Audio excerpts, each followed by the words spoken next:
Gracias, querida Kenia. Hola, Londa.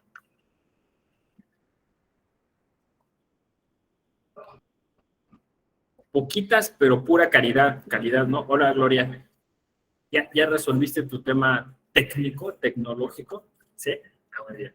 Juan José, hola, buenos días. Y bueno, Buenos días a hasta todos. aquí. Hola, Tere. Hola, Tere.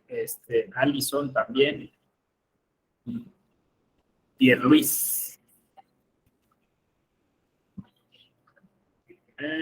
Listo. Bueno, Liliana. Hola. buenos días. Oye, ¿así es tu nombre, Pierre Luis? ¿O es tu nombre artístico? No, es mi apellido, Mackenzie es mi nombre. Ah, ok. Entonces, Mackenzie es tu nombre y Pierre Luis es Apellido. tus apellidos. Ok, Sí. ok. Digo, igual para referirse justo como debe ser. Mackenzie, perfecto. Entonces, bueno. Sí, también tengo un amigo que se llama Guillermo. ¿Cómo es? Guillermo Valentín. Tiene tres, los tres parecen nombre, pero dos son apellidos. Guillermo Valentín tiene el otro apellido también es como un nombre. Bueno, pues vamos a arrancar. En esta sesión, que es mi mero mole, porque es ética y argumentación. Gloria, ¿tú ya me has oído maldecir contra la argumentación jurídica? Seguro, ¿eh? Sí, maestro, y es un gusto escucharlo nuevamente. Ayer tuve la desgracia de no tomar la clase, pero hoy con mucho gusto vamos a estar escuchándolo. Y muy buenos y atinados sus comentarios siempre. Gracias. Miren, vamos a empezar con un regalo.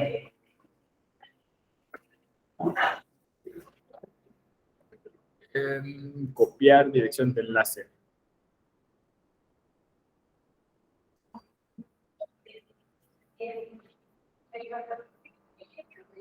Les voy a regalar. Ok, aquí lo están recuperando. Este es un librazo que se llama Cine, Ética y Argumentación. Librazo porque literalmente son 800 hojas de libro, ¿no? Porque, que yo coordiné y donde ustedes van a encontrar, fíjense qué interesante ejercicio. Hicimos una selección de películas en donde coincidían estos dos temas, en la ética y la argumentación jurídica. Porque aunque hay muchos temas, como ya se ha mencionado, de hecho hubo una clase en la que tratamos esas cuestiones, ¿no? O sea, en el que la ética judicial tiene un amplio espectro, pero en la argumentación hay un montón de espacio para hablar de ética.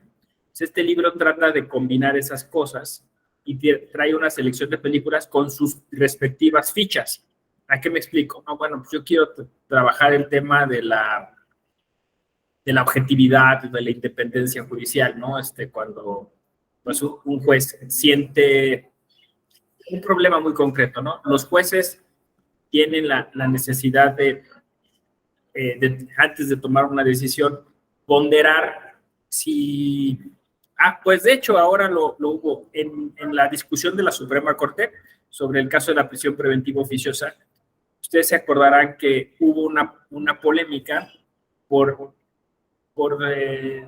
saber si lo que llaman percepción social puede ser un parámetro hermenéutico. O sea, si tú dices, a ver, la gente considera que esto es importante, nosotros como Suprema Corte lo tenemos que tener en consideración o no, porque nosotros nos toca conservar justo lo que llaman los constitucionalistas el coto vedado, ¿no? O sea, nosotros nos encargamos de proteger la Constitución y no va a venir una mayoría, o incluso más despectivamente lo dice, ¿no? O el populacho a decirnos qué debe decir la Constitución.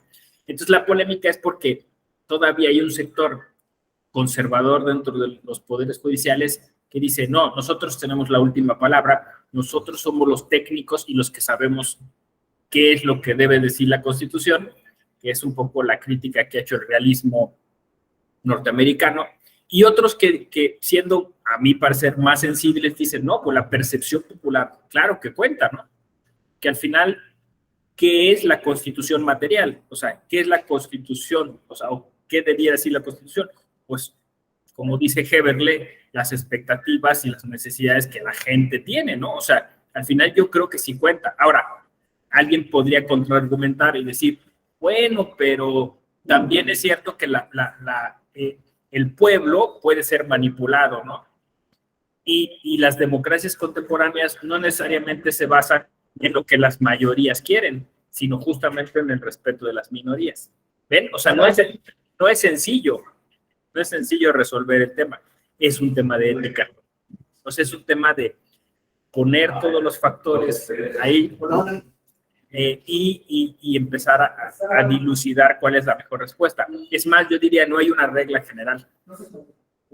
No hay una regla general.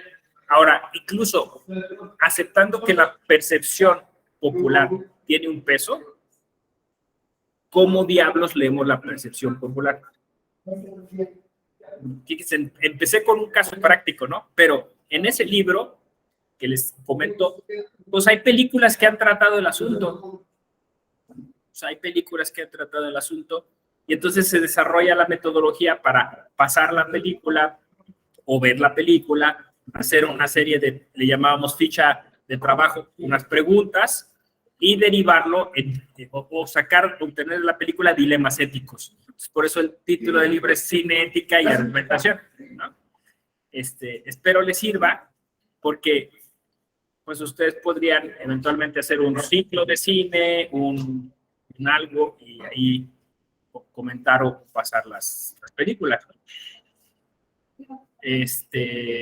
Y hacer como debates, ¿no? A propósito de los dilemas éticos. Bueno, entonces, fíjense, empezamos con ese caso práctico de la Suprema Corte, que además está pendiente de resolverse, o sea, no se ha llegado a nada. Esto supone lo difícil que es el trabajo de la argumentación. Yo creo que hoy nadie negaría que la argumentación jurídica es un área fundamental para el ejercicio de la administración de justicia, ¿no? Digo, quizá incluso, como el propio Manuel Atienza lo menciona, algo así, o sea, digo, un poco suena como eslogan, pero hoy todo el derecho es argumentación, ¿no?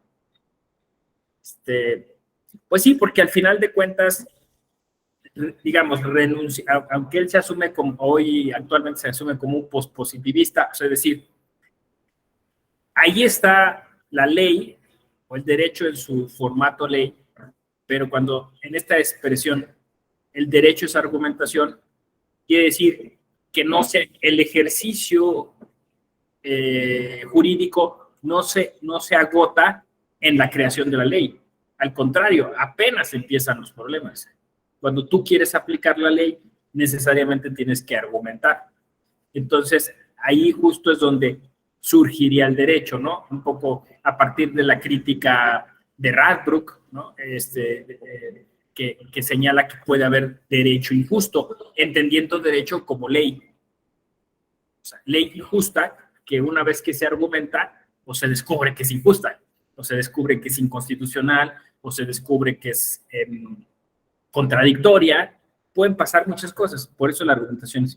Pero hay otra cosa, incluso la propia ley es producto de la argumentación. O sea, el legislador tiene que vertir sus argumentos en la ley a través de esos enunciados normativos, ¿no?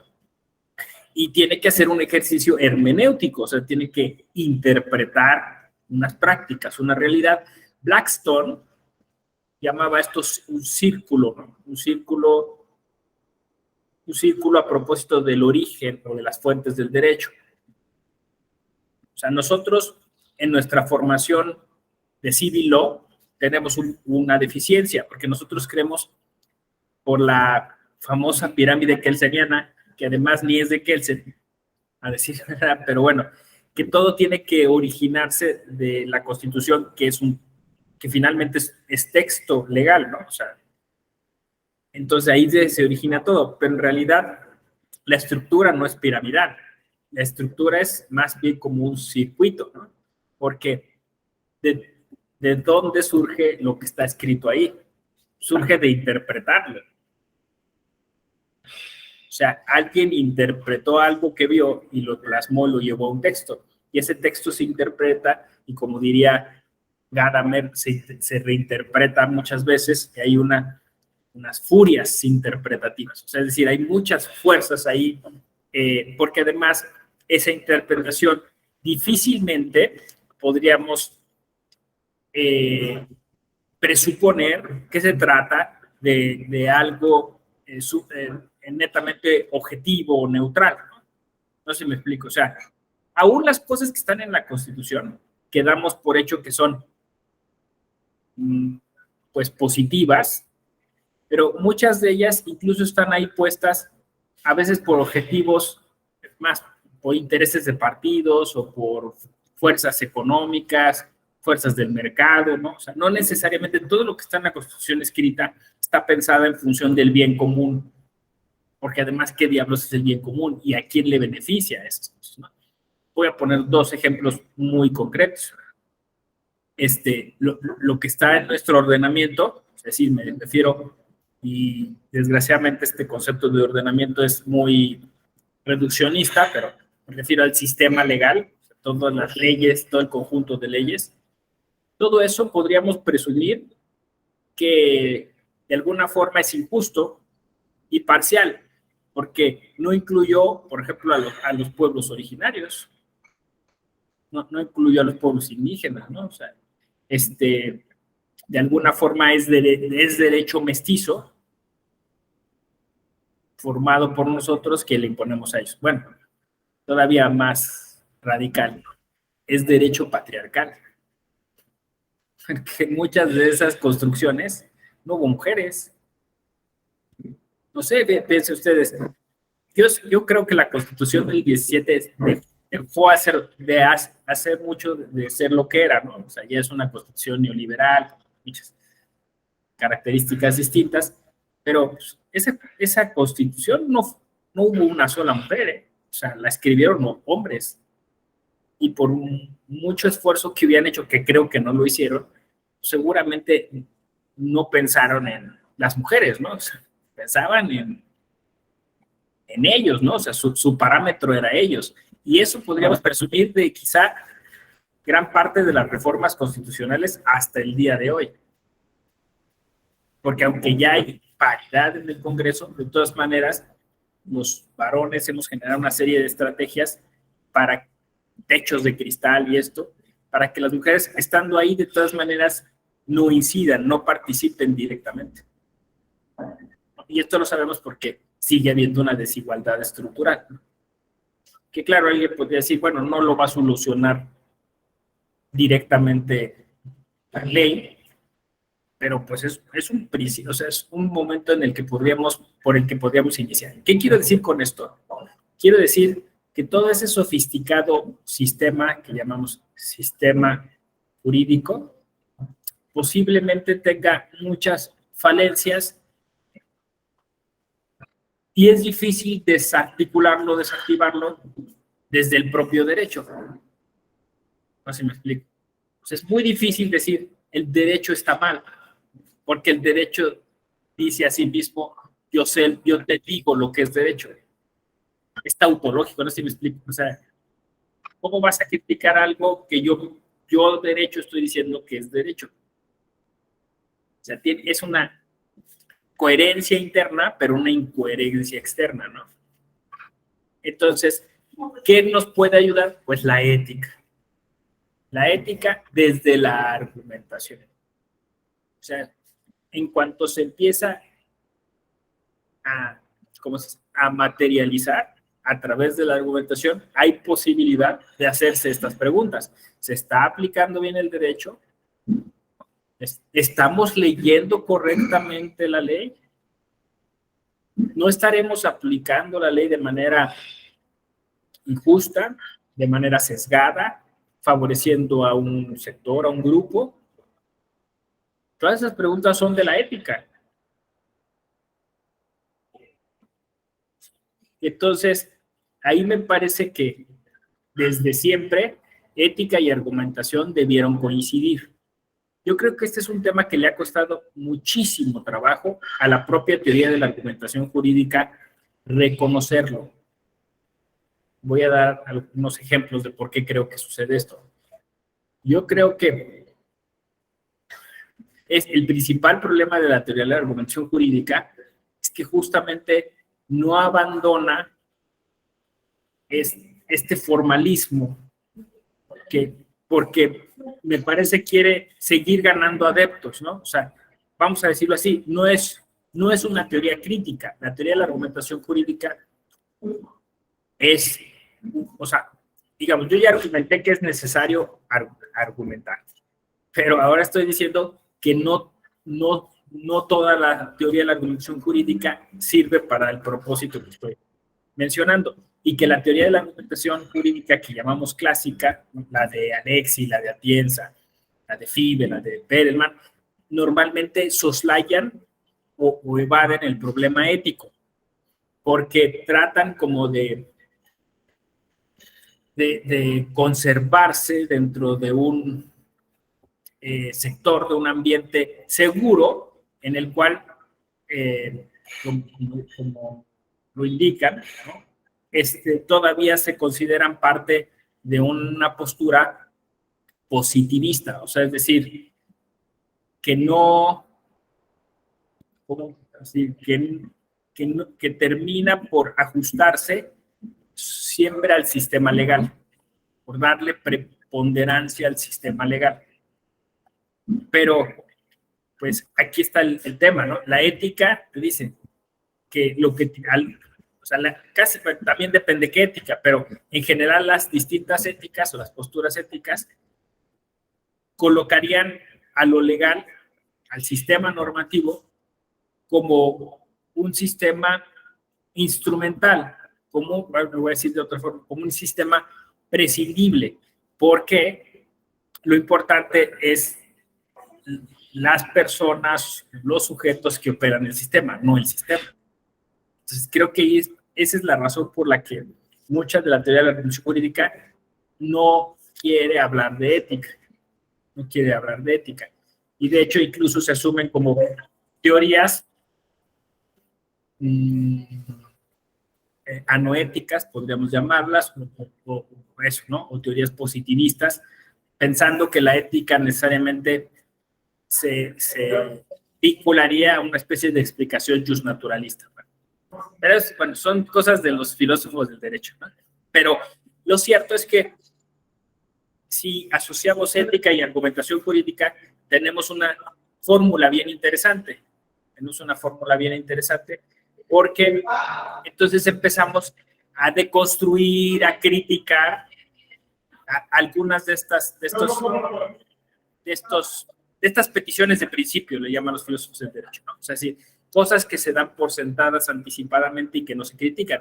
Y la ética me parece que en casi todas sus vertientes supone criticar, o sea, supone preguntarse, supone buscar qué es lo correcto, más allá de lo legal. Y yo creo que eso lo tenemos tan claro que por eso me parece se inscribieron un diplomado como este, ¿no? Por ahí había un colega, se acaba de doctorar, Luis Monterrosa, que se acaba de doctorar en el tema de filosofía del derecho, y decía que pues justamente eso, es que el tema es que los juristas y el derecho le tenemos tanto miedo a la ética porque al entrar a analizar la ética nos damos cuenta que es un sistema normativo superior. A ver, piensen esto, no sé. O sea, porque siendo abogados, las tres son abogadas, ¿verdad? Alison, Gloria, sí, me consta, Alison también, Alondra, ¿sí? O sea, piensen esto, o sea, nosotros nos vendieron tanto la idea de que de que la ética era como de menor nivel, porque no era coactiva, porque una serie de características. Pero cuando está uno aquí descubre que no, que la ética es de más nivel que el derecho. Lo que pasa es que justamente, bueno, hay como una especie de celos, no sé cómo decirlo, y entonces terminamos por denigrarla o hacerla menos, ¿no? Pero es un sistema normativo mucho más poderoso, más perfecto, más aglutinante, no sé cómo decirlo, ¿no? Más integral, ¿no? Claro, quizá esta también es una polémica, ¿no? Pero, o sea, es decir, cómo se relacionan derecho y ética, pero me parece que en cualquier caso la solución que más o menos es la mayoritaria, es que hoy son complementarios, son sistemas normativos complementarios, que es un poco lo que estoy tratando de desarrollar en esta mañana, ¿no? Es decir, el derecho necesita de la ética. Quizá la ética no necesita tanto del derecho, pero fíjense, pero el derecho sí necesita de la ética. Entonces, en este caso, por eso digo que sí hay gente que se ha arriesgado a hacer estos ejercicios, ¿no? De considerar que hay una argumentación de tipo ético dentro del derecho, o sea, o dicho de otra manera, hay una argumentación jurídica ética. Debería haber una argumentación jurídica ética. Y ustedes seguro intuyen ya las razones de por qué debe ser esto, ¿no? Porque la generación de hoy no se conforma con la respuesta de tienes que hacerlo porque lo dice la ley, ¿no? La generación de hoy dice, pero ¿cuál es la razón detrás de eso, no? Y cuando preguntan la razón, se refiere a una razón ética, no a una razón lógica o legal. Y por eso entonces las discusiones ahora de los tribunales constitucionales son más interesantes, más aguerridas, ¿no? Porque esta generación ya no se conforma con la respuesta es legal. Aunque me parece que todavía hay mucha reticencia respecto de esto, ¿no? O sea, todavía ayer en un diplomado un compañero dijo, no, es que lo que importa es la cultura de la legalidad. Y yo le di un poquito la vuelta, estábamos hablando sobre justicia digital. Y yo le dije, sí, sí entiendo lo que dices, pero... porque estábamos diciendo que muchos OPLES y muchos tribunales todavía no cumplen con la obligación de tener páginas transparentes y tal, pues, ¿qué? Entonces, este compañero dice, es que tenemos que hacer que la gente que está dentro de los OPLES y eso cumpla con las leyes. Y yo dije, yo creo que no, o sea, yo creo que hay que hablar de compliance, ¿no? Pero pues eso es ética. O sea, la gente puede hacer creer que cumple la ley y hacer cochinadas. Simular que mira, aquí estoy al día con mis reportes, mis informes, no sé qué. Sí, pero aún así, o sea, estás, digamos, dentro de lo legal, haciendo cosas que dañan a la sociedad o que te favorecen a ti, ¿no? O que hacen que al final ganes algo, ¿no? Y eso son temas de ética. Y yo creo que la sociedad al final está buscando eso, ¿no? O sea, no que la gente cumpla solo con la ley, ¿no? Sino que más bien, porque bueno, cumplen con la ley, pero ¿sí me explico? O sea, el y es, bueno, ¿y eso cómo hace mejor al sistema? ¿Cómo hace mejor al país? ¿Cómo lo hace más justo? ¿Cómo lo hace más pacífico? ¿No? ¿Cómo genera más bien común? O sea, todas esas cosas son éticas, no son jurídicas. Entonces, esta insistencia por la cultura de la legalidad, a mí me parece que todavía está radicada en una generación que no quiere apostarle a una cultura jurídica, o a una cultura de la justicia, o a una cultura de la paz, o una cultura democrática, o una cultura cívica. Y eso es más complicado. Es más fácil decir cumplo con la ley. ¿Sí? ¿Más o menos? Yo intuyo que si ustedes están en un diplomado como ustedes piensan como yo. O sea, es decir, el parámetro está más allá de lo legal. Porque como ya he explicado en otras clases, dentro de lo legal están los mínimos, pero en la ética están los máximos. Entonces, vamos a decirlo así, la cultura de la legalidad es mezquina, cicatera, ¿no? Poquitera. Ya cumplí, ya. Me voy a casa, me lavo las manos, ¿no? No, pues aquí se trata, en la ética, de ver, ¿y qué más? ¿No? ¿A quién más le ayudo? Ya acabé mi chamba, ¿a quién le ayudo, no? Es generosa la ética. Dice Alondra, es necesaria para la aplicación correcta de la norma y evitar la desigualdad en ciertos casos. Asegurar el acceso a los ciudadanos a la justicia, y allí la importancia de la justicia digital, exacto. La existencia de las leyes no asegura la impartición correcta de la misma, de ahí la importancia de aplicarla bajo los lineamientos de ética, exacto. Entonces, exacto, estamos justo en sintonía, de eso se trata. Entonces, la argumentación jurídica que solo hace fórmulas, que hace el test de proporcionalidad, que habla de ponderación, es cicatera, es poquitera. Es una argumentación jurídica que se lava las manos. Ya está tu sentencia, ya, o sea, argumenté siguiendo los lineamientos, ¿no? Los parámetros, las fórmulas.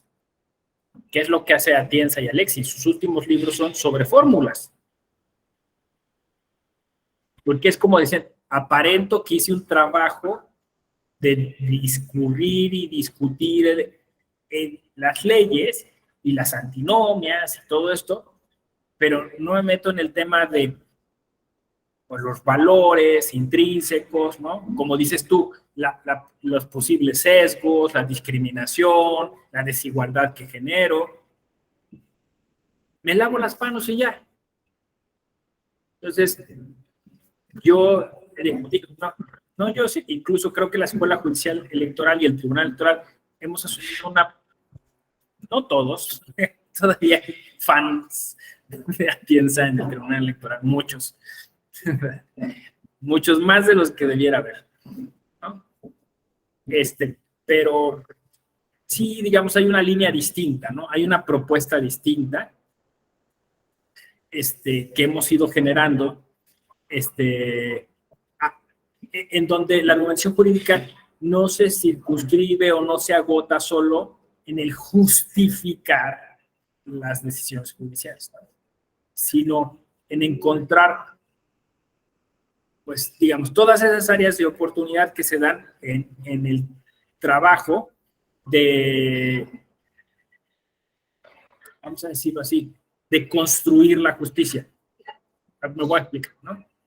Es decir, la argumentación jurídica se mira, y ustedes ahí, si ustedes ya han tenido alguna experiencia sobre argumentación jurídica, no me dejarán mentir, pero muchas veces se establece como una especie de lucha, ¿no? Es más, así, la ponderación es así, ¿no? O sea, es el... de hecho, he escuchado frases como el encuentro de dos trenes, ¿no? Es decir, es como la pugna, el litigio, la litis, que se da entre dos posturas, donde una gana y otra pierde.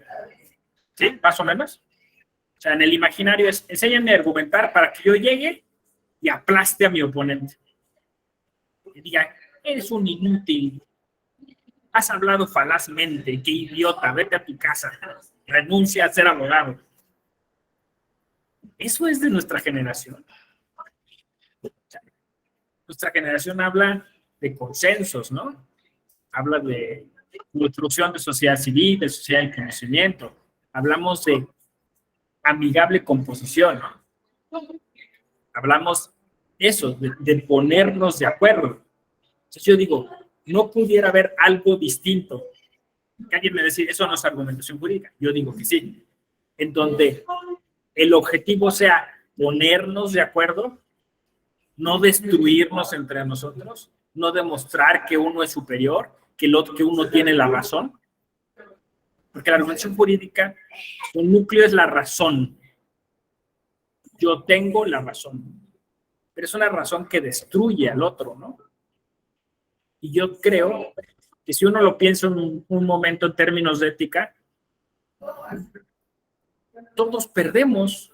O sea, en un asunto judicial todos perdemos. Perdiste tiempo, perdiste dinero, ¿no? Te desgastaste emocionalmente. Perdiste. Si te hubieran explicado esto, lo hubieras hecho del mismo modo, quizá no. Quizá hubieras llegado a un arreglo, ¿no? Y la persona que decimos que perdió, a lo mejor ganó algo, ¿no? Aprendió, ganó porque al final la decisión, cuando estén del otro lado, le va a favorecer. O sea, siempre hay manera, o sea, este lenguaje de ganar, perder, y bueno, es una hipótesis mía, es sumamente patriarcal. Es una lucha viril, es una lucha por el territorio, ¿no? Son dos machos que se enfrentan para decir quién es el alfa. Esa argumentación no es sustentable, ya no es para nuestro tiempo, ¿no? Entonces, yo creo que se puede generar un tipo distinto de argumentación que tiene que ver con esto que estoy diciendo, ¿no? Y hay muchas formas en que esto ya sea materializado, ¿no? Podríamos decir. Ya se está pasando a otro plano, ¿no? Por ejemplo, la argumentación intercultural. Esto es patentado por el Tribunal Electoral, ¿eh? La argumentación intercultural, tenemos cursos y todo sobre eso. Hay líneas jurisprudenciales a propósito de eso, ¿no? Ahora sí le creo. El tribunal llegó antes que la Suprema Corte, pero cuando nos dimos cuenta que muchas de las decisiones en materia de pueblos y comunidades indígenas, si se tomaban conforme a la ley, podían ser totalmente contraproducentes. El caso de las Juanitas, ¿se acuerdan? Teníamos claro que la ley decía que había que incluir a las mujeres y que había que generar estas acciones afirmativas, todo se hace y fue contraproducente, porque al final generamos más violencia para las mujeres, ¿no? Pusieron a las mujeres y luego las quitaron. Y imagínense, pues una que a lo mejor dijo, no, yo sí quiero chambear aquí, no, te vas. Entonces fue contraproducente porque permitimos que se simulara, ¿no? Pues de ahí aprendimos y fuimos construyendo, insisto, ¿no?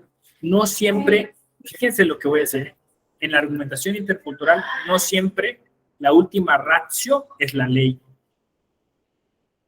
Es una cuestión ética. Entonces construimos algo que le llamamos argumentación contextual. Sí, tienes que analizar el contexto. Y tienes que ir más allá, no te puedes conformar con la ley, ¿ves? O sea, no puedes ser cicatero. ¿Qué dicen los peritos? ¿No? ¿Qué dicen los antropólogos, las antropólogas? ¿Cómo es el contexto? ¿Cómo funciona ahí? ¿Cómo operan? Habla con la gente, acércate con los expertos y las expertas a través de la amicus curiae. Hicimos un protocolo, una defensoría. Eso es ética, o sea, ir más allá, ¿no? Y se construyó todo un estatuto epistemológico llamado argumentación intercultural, ¿no? Y de ahí se ha ido exportando a la atención de otros grupos en situación de vulnerabilidad, ¿no? Puede ser las personas con discapacidad, incluso creo que pues el tema de la perspectiva de género, ¿no? O sea, por ahí se ha ido avanzando y yo creo que en alguna medida la Corte nos ha copiado en algunas cosas. Pero se tardó mucho en llegar a estos temas a veces la Corte. Apenas, ¿no? Como que hace unos 6, 7 años empezó la Corte con una dirección de derechos humanos y hacer algunas modificaciones, pero no la había hecho. Bueno, curiosamente la Corte traía el tema de la ética. Posiblemente el tema de la ética sirvió de plataforma para estos cambios. Porque, pues sí, a diferencia del Tribunal Electoral, la Corte era demasiado formalista, demasiado cerrada, ¿no? En algunas de sus integraciones.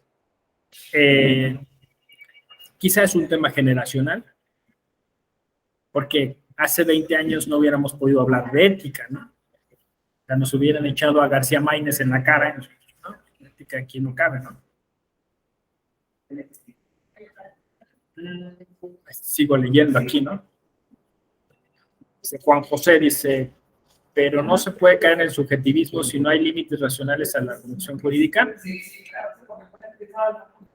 Es una pregunta interesante, ¿no? Porque es una reacción esperable, ¿no? Sí, creíamos que la ley era un límite, ¿no? Que la ley era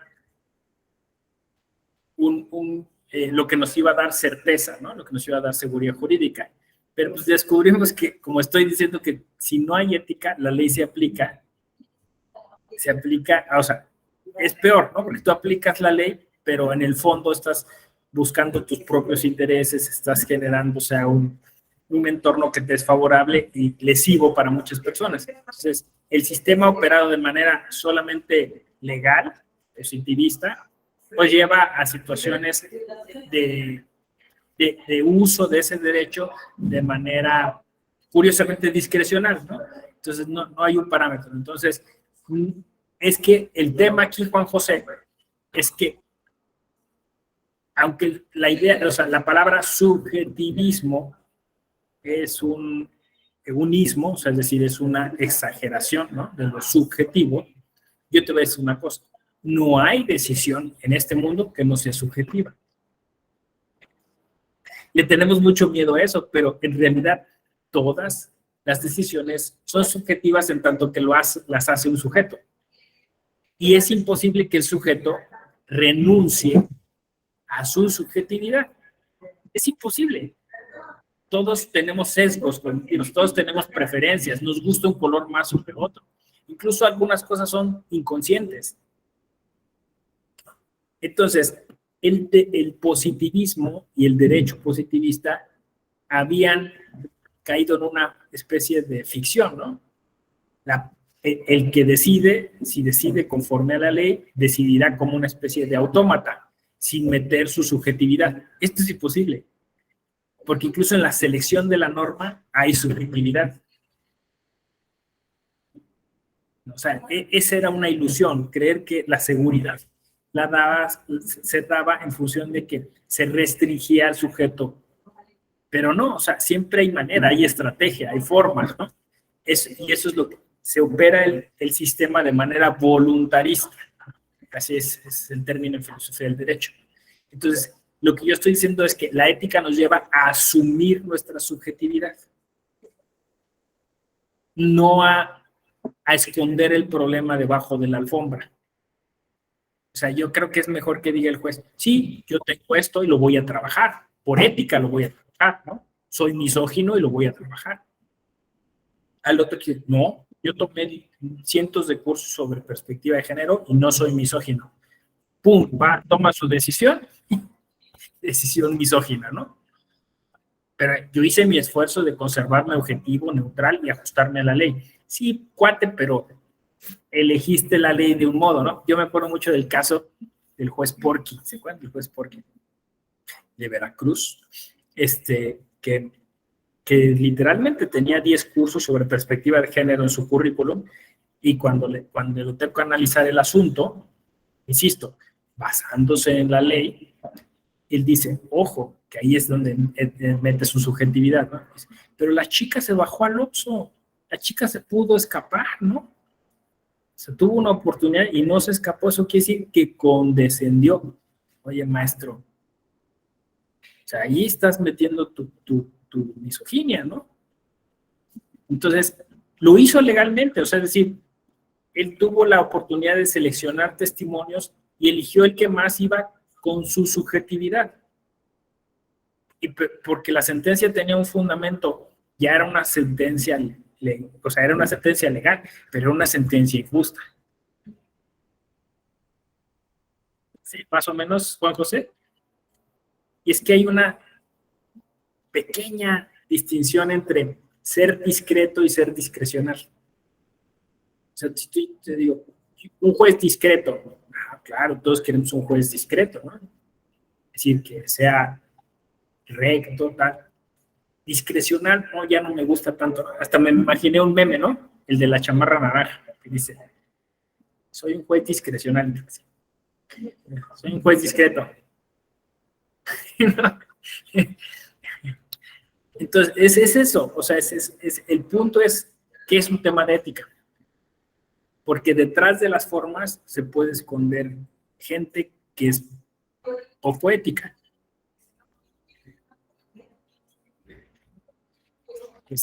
Entonces, justo es trascender esa parte formal e ir hacia una parte más sustantiva, podríamos decir.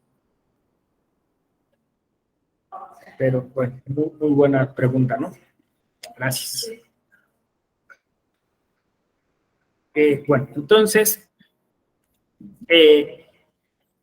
tenemos que pensar la argumentación jurídica como un área de oportunidad para tratar de engarzar pues todas estas preocupaciones que tenemos como generación. Sí, la necesidad de inclusión, la necesidad de democratización, ¿no? Y yo entonces he llegado a pensar que debiéramos concebir la argumentación jurídica, decía yo, más que como pugna, litigio, enfrentamiento, conflicto, ¿no? Que está en nuestra gramática, tendremos que concebirla más como comunicación. O sea, como un área de oportunidad donde el derecho se comunica y el derecho genera acuerdos. Entonces, la argumentación como una explicación sencilla de las cosas para tomar decisiones de manera conjunta. Yo así definiría la argumentación jurídica. Y es un cambio copernicano, ¿no? Que al final de cuentas, fíjense, si lo consideramos así, o sea, todo sería distinto. Fíjense, el proceso como algo colaborativo. El proceso se ve como alguien que ya se metió ahí y se fregó. Ya, ¿no? Le va a cambiar la vida, ¿no? O sea, incluso en el imaginario, en la idea, hasta desde Franz Kafka, ¿no? El proceso como un mal necesario. ¿No podría ser una oportunidad de trabajo colaborativo? A ver, vamos a descubrir la verdad. Y que colaboren todas las personas que puedan colaborar. Y lo que le pase a las partes, ¿no? No solo les va a afectar a las partes, nos va a afectar a todos. Porque ese proceso, al final esa decisión, se va a constituir en una razón. O sea, no es la razón paradigmática que está arriba tratando de hacer match con todo. O sea, que es la idea kantiana. Sino al contrario, la razón va a surgir de la discusión y la comunicación que haya. Y ese ejercicio de argumentación tiene que ser un ejercicio colaborativo en el que se escuche todas las voces y en el que en la medida de lo posible alcancemos soluciones que beneficien a la mayoría. ¿Sí? Más o menos. O sea, porque yo no veo, o sea, ningún problema en o sea, que se pueda distribuir lo que está disponible.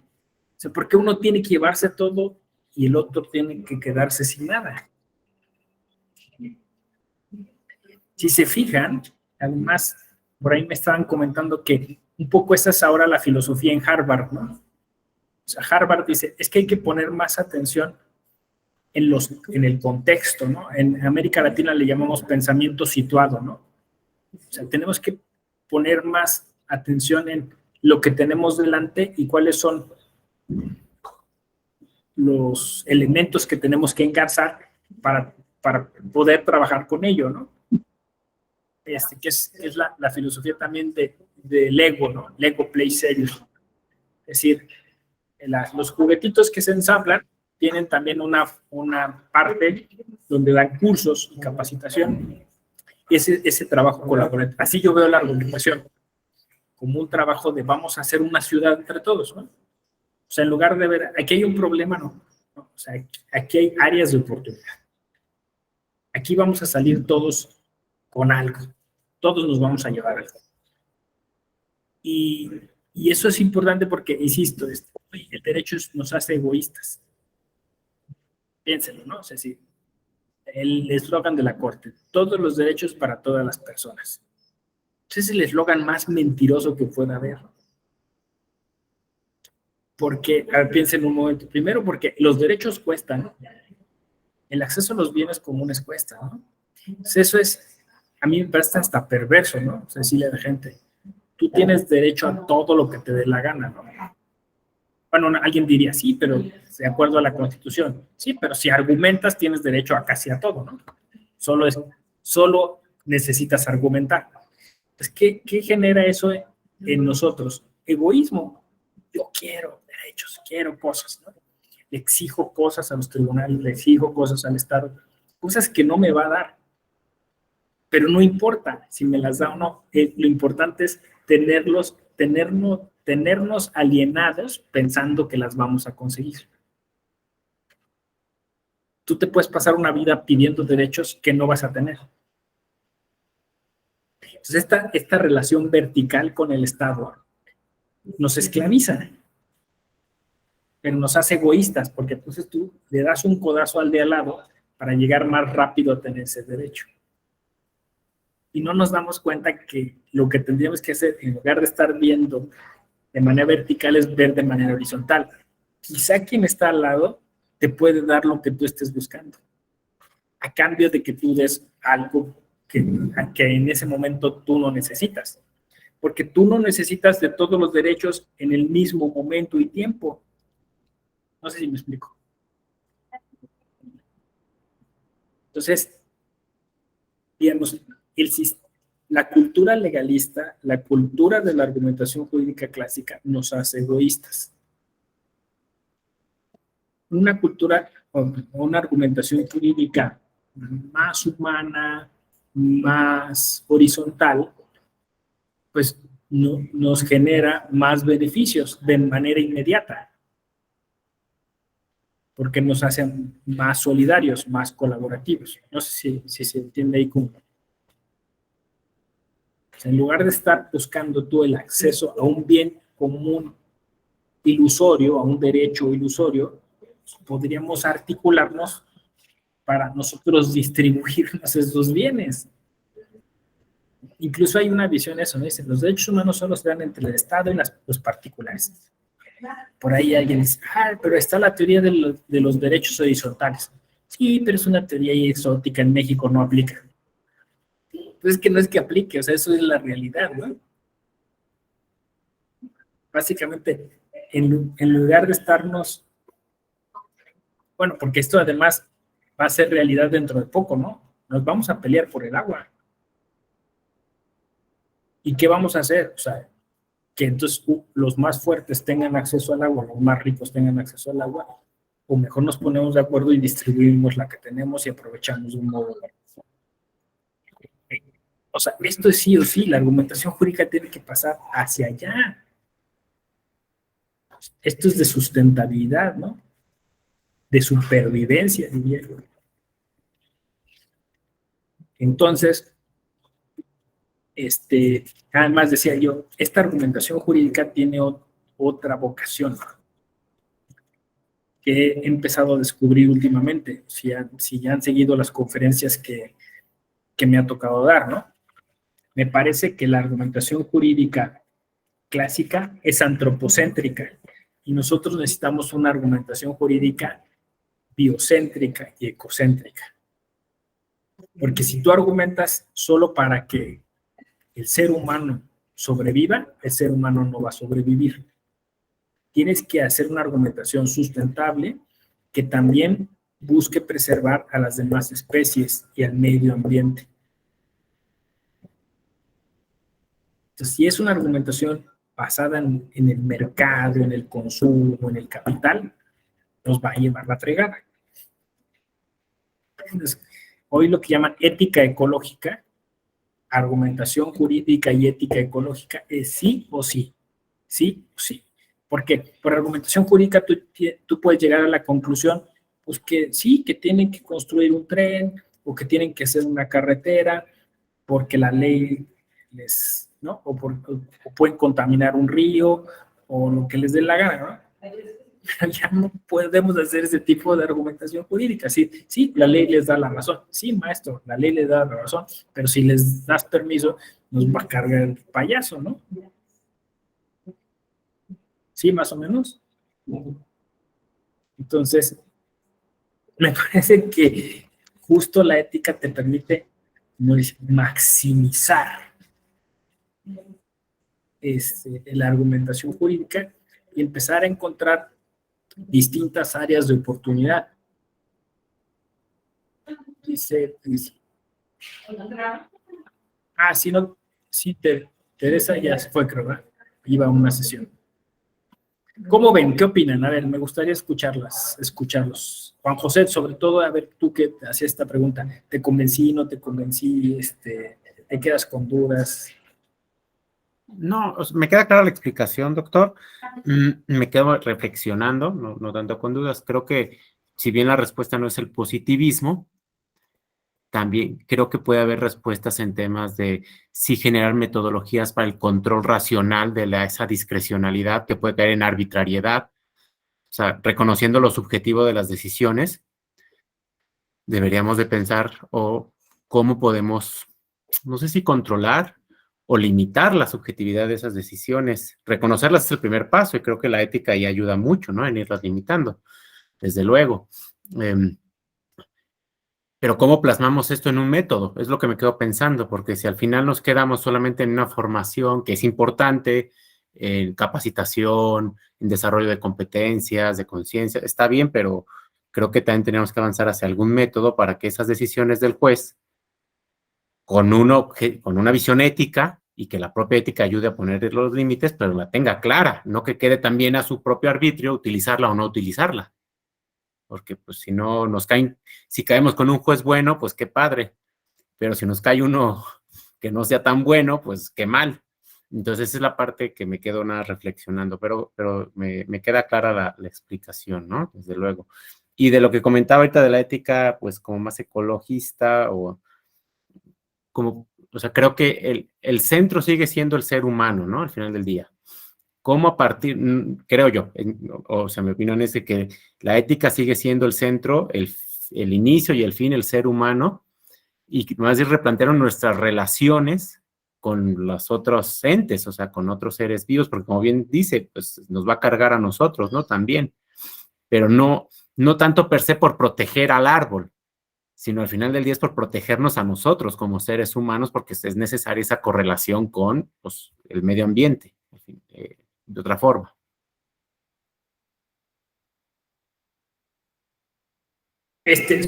Sobre lo primero que dijiste, creo que, bueno, te doy un poco como la respuesta que daría la ética judicial, ¿no? Incluso la clásica, ¿no? Lo deseable sería un autocontrol, ¿no? O sea, como tú lo describiste, ¿no? Entendí, visualicé,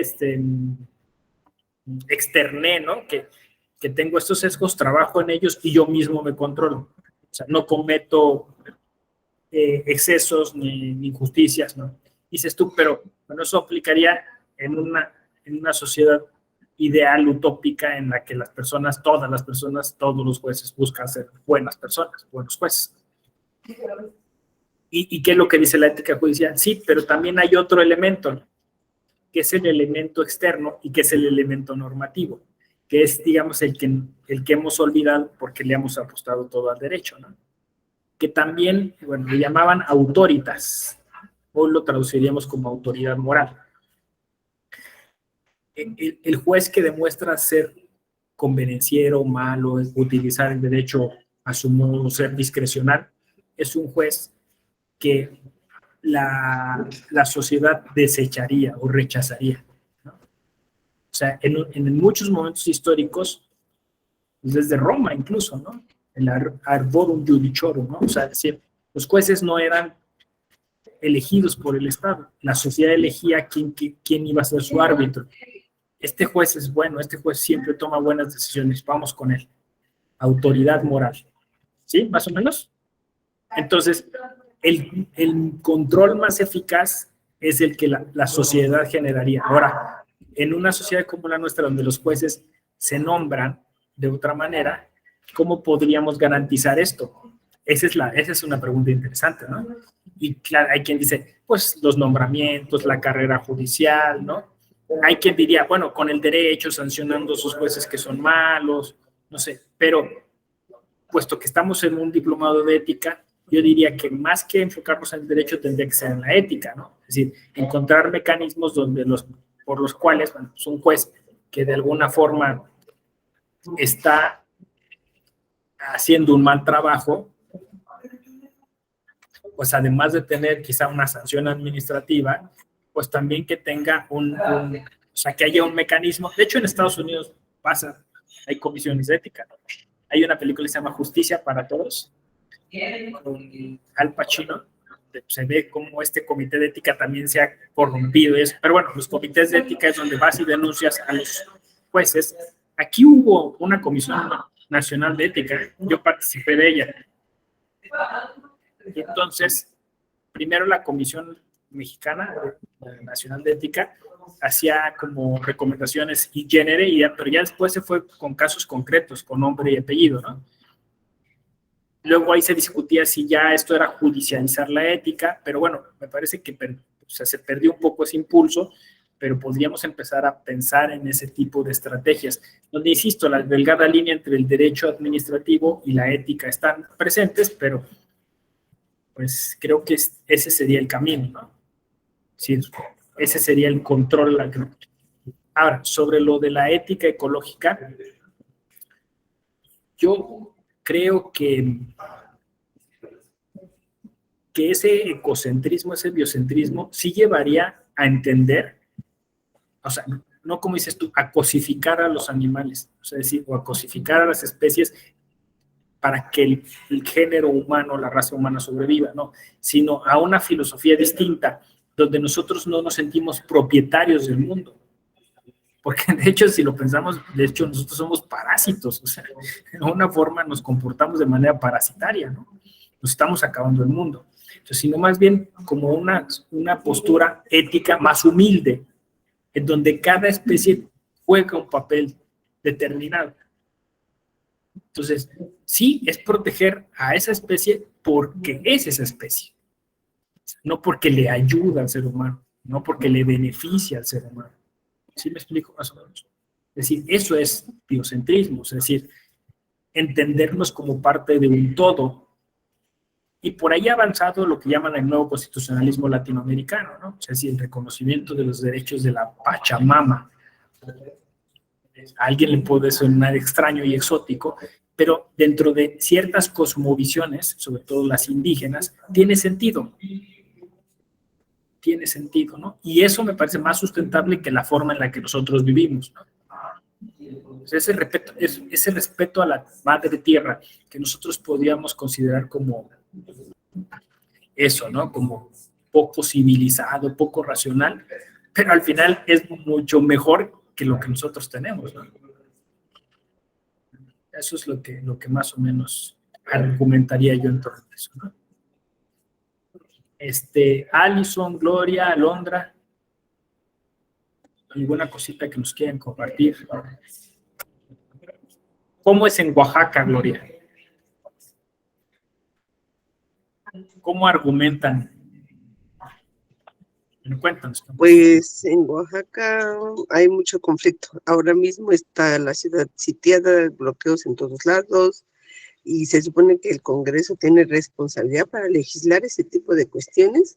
Sin embargo, no se logran ni poner de acuerdo en esa circunstancia, imagínense.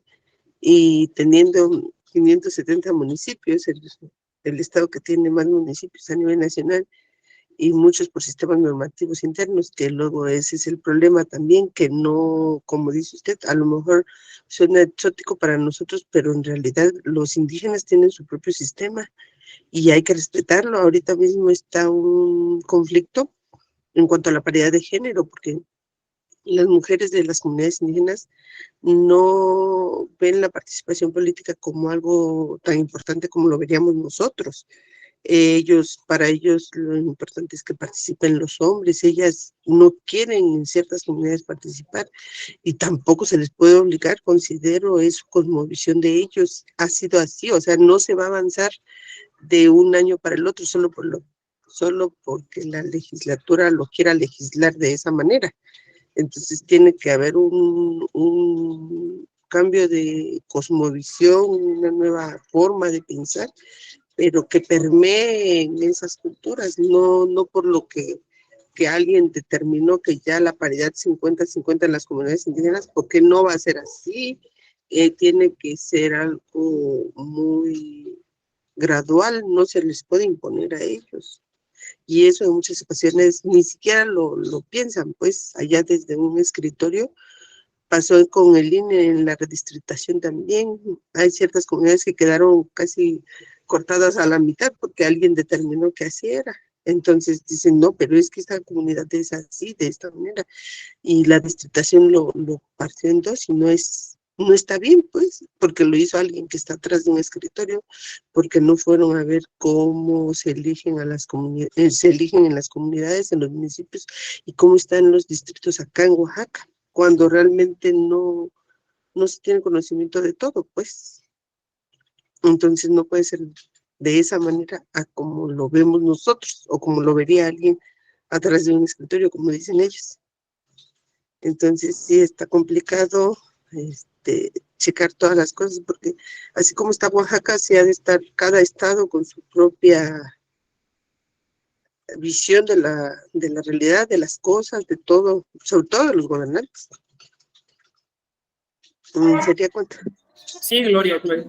Fíjate que yo siempre he creído, Gloria le apagó el micro y se salió. Luego pasa así, ¿no? Ya regresó. Te fuiste. Perdón, le había criticado mal. No te preocupes. Sí, justo eso dije, ven. Mira, yo creo que Oaxaca es muy rico en muchas cosas. Si México ha avanzado en temas de interculturalidad, es gracias a Oaxaca. Yo lo vería al revés. O sea, yo no lo vería como un problema, yo lo vería como un área de oportunidad. O sea, porque, o sea, digo, como dices tú, ¿no? Entonces diciendo, estamos en conflicto, claro, tener la ciudad situada, ¿no? Muchas veces, o sea, los oaxaqueños son aguerridos, ¿no?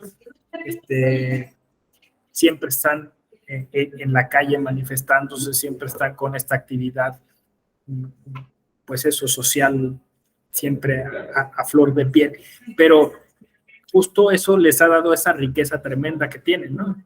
O sea, y para uno que es de fuera, llega uno y en este pueblo hacen el barro verde, este pueblo hacen el barro negro, acá hacen textiles, acá eso, ¿no? Es decir, hay un sentimiento de autonomía que me gusta mucho de Oaxaca, ¿no? O sea, digamos, de no dejarse, de desarrollar su propia identidad, de decir, este es mi sistema normativo, ¿no? Y eso obviamente genera conflicto.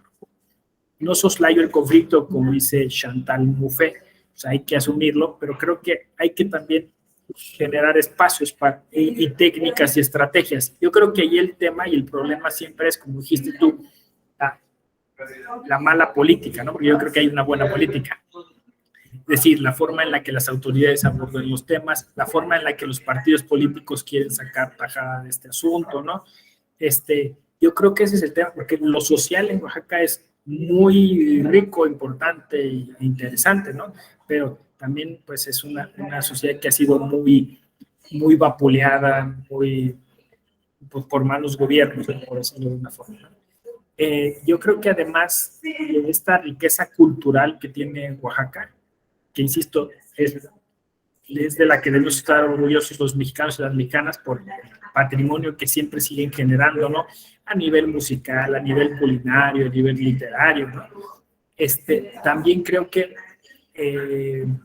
Oaxaca tiene esta peculiaridad de la diversidad cultural, pero también tiene esta peculiaridad que tiene que ver con una situación hasta geográfica, ¿no? O sea, es decir, en lo que llamamos el sureste mexicano, ¿no? Que que todavía tenemos que descubrir y que seguramente seguirá dando muy, muy buenas cosas, ¿no? Para la discusión de estos temas, donde seguimos aprendiendo, porque solo Oaxaca tiene, por ejemplo, reconocido así constitucionalmente esta diversidad. Oaxaca tiene un protocolo especial sobre mediación electoral, ¿no?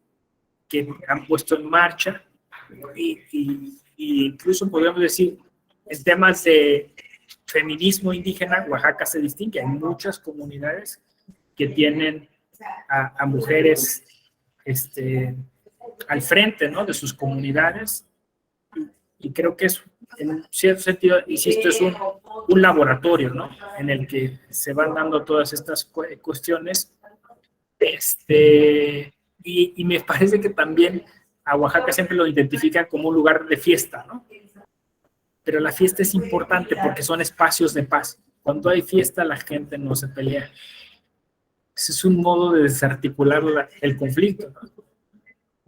Y eso, en una visión occidental, dice, es que nada más andan de fiesta. No, es que la fiesta tiene una función social.